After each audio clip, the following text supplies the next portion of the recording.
What's up everybody, welcome back to another Overwatch League discussion video. Today we'll be taking a look at the Shanghai Dragons and how good their 2019 roster is. I recently made a video regarding how good the San Francisco Shock are going to be this season, and after thinking about it for a bit, I decided that it would be a fun idea to make a series out of this and talk about how good every single Overwatch League team is.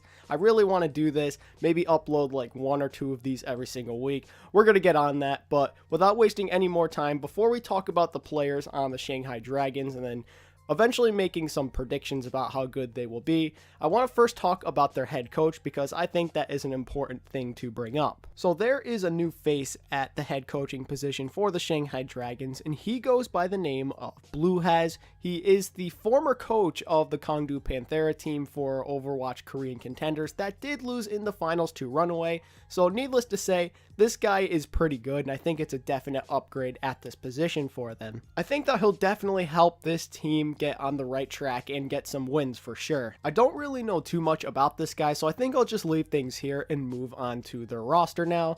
And starting off with main tank, they are keeping the same tank they had during last season. He goes by the name of Fearless, and I can't exactly say that I'm a fan of having this guy still at main tank. I mean, maybe with a new team surrounding him, one that's mostly South Korean with the exception of like one player, he will perform better.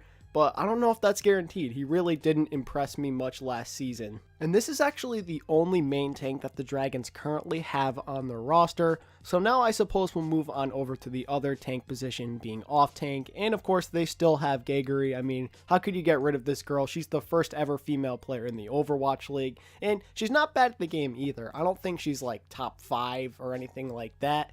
But she's a solid Zarya and Diva player without a doubt. Also at off tank, they have Guardian, who came from Toronto Esports, and he is mostly known for his Diva play. It's hard to say who's going to start at off tank for the Shanghai Dragons. If I had to put money on it, I'd say Gagery would be the starter, but you never know. The two of them could split up playtime a lot. Up next at DPS, first up they have a man who goes by the name of Youngjin. He comes from Gangdu Panthera.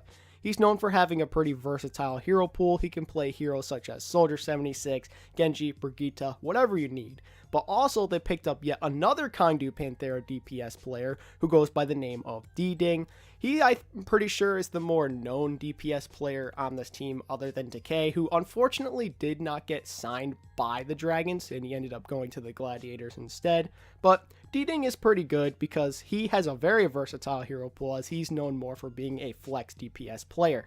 But that's not all the Dragons are packing. They also have Diem, who comes from Lucky Future Zenith. He is mostly known for his ability to play the hit scan role, so I'm assuming he'll be the hit scan specialist on this team and will be called into play whenever a Widowmaker or a McCree is needed. Then finally, to wrap up the DPS department, they still have Dia, and I'm very confused as to why they still have this guy on the team. He was on the Dragons roster last season, and we all know how that year went for them. It was a disaster. The team went 0-40, and I will admit he was probably one of the bright spots on the team, but unfortunately, he's Chinese. That's the big issue.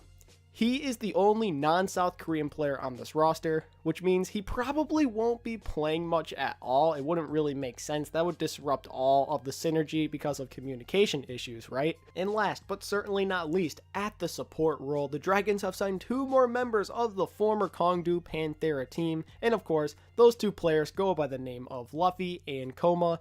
And I like these guys. I think they're pretty solid, and they're a definite upgrade for the Dragons at the support role, especially when you compare them to last year's supports. So good on the Dragons for upgrading that position. And that's what the 2019 Shanghai Dragons are looking like. And overall, I do like the team. It's a definite upgrade over last season, but there are a few things I would change. For one, I mentioned it earlier, get rid of Dia. There's no point of having this guy on the team. He's the only non-South Korean, which means that communication's just so difficult. Even if he's decent at speaking Korean, I'm sure he's going to make mistakes here and there, so he won't be useful on stage or even during scrims. Just get rid of the guy. But also, you have to try and upgrade the main tank position. I don't know how much you can trust Fearless. He didn't impress anyone during the last season. I'd say maybe give him a stage or two to try and prove himself. This is a new team surrounding him. Maybe he'll play better. But if he doesn't, try and replace him, get some more main tanks on the roster. But other than that, the Dragons are looking pretty good overall. They have multiple off tanks, they have a solid DPS rotation with the exception of Dia, and also their support line is much better than it was last season, and I personally think this was the biggest upgrade of the offseason for the Dragons, getting two competent support players that will be able to work well with one another. And of course, I am loving the fact that the Dragons picked up 4 players from Chengdu Panthera's roster last season, as well as their head coach. So it would appear they already have some synergy going in. Obviously, the players will have to get used to some of the other new teammates they'll have, but when those 4 guys are on stage together, I'm expecting them to do pretty well. I think that the Dragons will probably finish in the top 15. Obviously, they're not going to finish anywhere near the top, but I think 15th at the worst is something they could do if they play well enough. And you never know, if they really get things going and they finish at least in the 12th spot, then they could play in the play-in tournament at the end of the season, and if they come in the top 2, they could make the playoffs. Can you imagine that?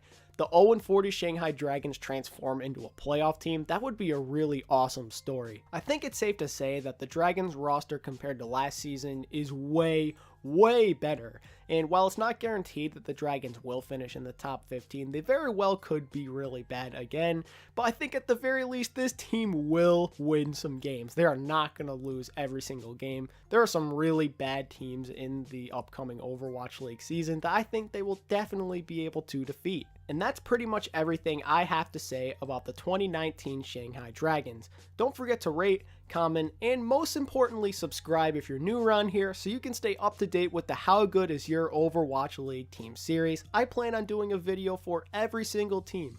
All 20 Overwatch League teams will be discussed. I've already gotten 2 out of the way, 18 more to go. Thank you all so much for watching. I really do appreciate it. And until next time, this is ATP signing off. Peace.